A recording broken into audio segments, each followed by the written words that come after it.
નમસ્કાર દોસ્તો, સિંહની પજવણી કરવી યુવાનને ભારે પડી છે। સૌપ્રથમ તો એ યુવાનને સિંહથી બચવું ભારે પડ્યું અને સિંહથી બચ્યા બાદ તેને કાયદામાં ફસાવવું પડ્યું છે। આ એટલું જ નહીં, તેના ઉપર કાયદેસરની કાર્યવાહી થઈ છે, પરંતુ ગીર સોમનાથ જિલ્લાની અંદર બુટલેગરો સામે પોલીસે ગુસ્સી ટોકનું શસ્ત્ર ઉગામ્યું છે અને 11 જેટલા બુટલેગરો છે તેને ગુસ્સી ટોકના કાયદા હેઠળ જેલની પાછળ ધકેલી દેવામાં આવ્યા છે। તો આજે વાત કરીશું કે સિંહની પજવણી કરનાર એ શખ્સ કોણ હતો, શું તેણે સિંહની સાથે કર્યું હતું અને ગીર સોમનાથ જિલ્લામાં કેમ બુટલેગરો ફફડી ઉઠ્યા છે।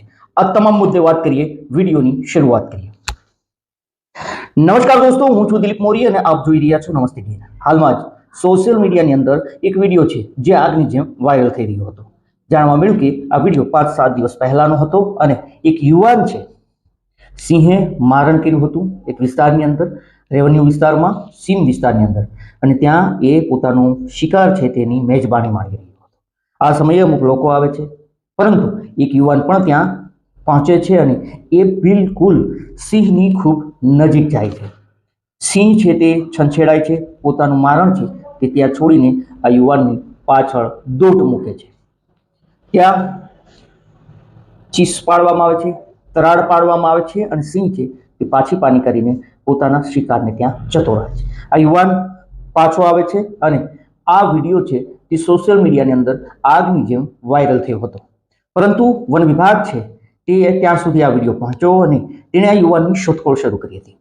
આ જે વિડીયો છે તે જાણવા મળ્યું કે ભાવનગર જિલ્લાનું પાલીતાણાનો આ યુવાન છે, ભાવનગર જિલ્લાનું બાંભોર અને તલ્લી ગામ છે તેનો આ સિંહ વિસ્તારનો વિડીયો છે।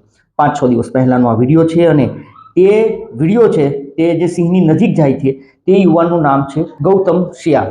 આ ગૌતમ શિયાળ છે તે સિંહની ખૂબ નજીક ગયો હોવાનું સામે આવે છે। વન વિભાગ ગૌતમ શિયાળ સુધી પહોંચે છે અને તેને ઝડપી પાડવામાં આવે છે, તેને કોર્ટમાં હાજર કરવામાં આવે છે અને કોર્ટ છે તેને જિલ્લા જેલની અંદર ધકેલી દે છે। અહીંયા પર પણ ઘણા બધા યુવાનો સિંહોના ફોટો લે છે, સિંહોના વિડીયો લે છે, પરંતુ ઘણી બધી વખત પોતાનો જીવ છે તે જોખમમાં મૂકે છે અને શાયદ સિંહથી તો બચી જાય છે, પરંતુ વન વિભાગના હાથે નથી બચતા, જેથી કરીને સિંહની પજવણી એ ગંભીર ગુનો છે અને તેનાથી બચવું જોઈએ।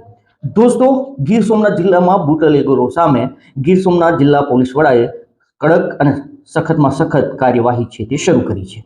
11 જેટલા બુટલેગરો છે તેના ઉપર આ ગુસ્સી ટોકનું શસ્ત્ર ઉગામ્યું છે।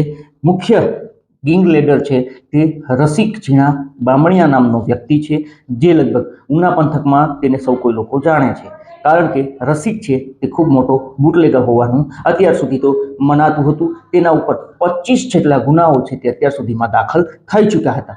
રસિક ઝીણા અને રસિક ઝીણાની ગેંગ છે તે ગેંગમાં કામ કરતા હતા અને રસિક ઝીણા તેનો મુખ્ય ગેંગ લીડર હતો।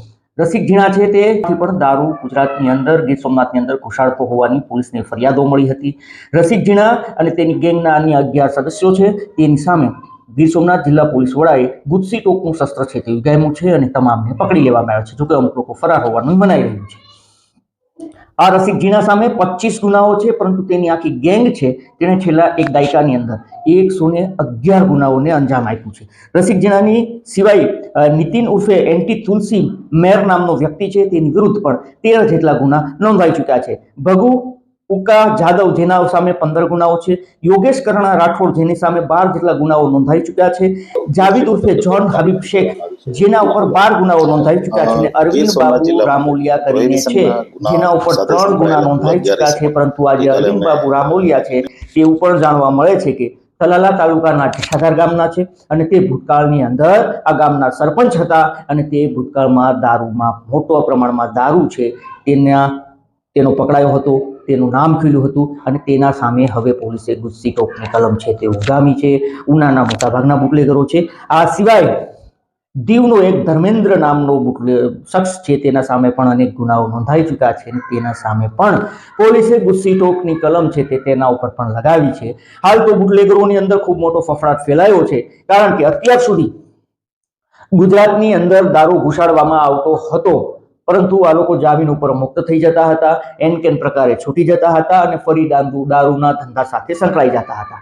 આખરે પોલીસે આ લોકોની શાન ઠેકાણે લાવવા માટે, તેને ફાન લાવવા માટે હવે ગુસ્સી ટોકની કલમ છે તે તેના ઉપર લગાવી છે અને હવે ગુસ્સી ટોકના કાયદા હેઠળ આ તમામને જેલના સળિયાની પાછળ ધકેલી દેવામાં આવ્યા છે।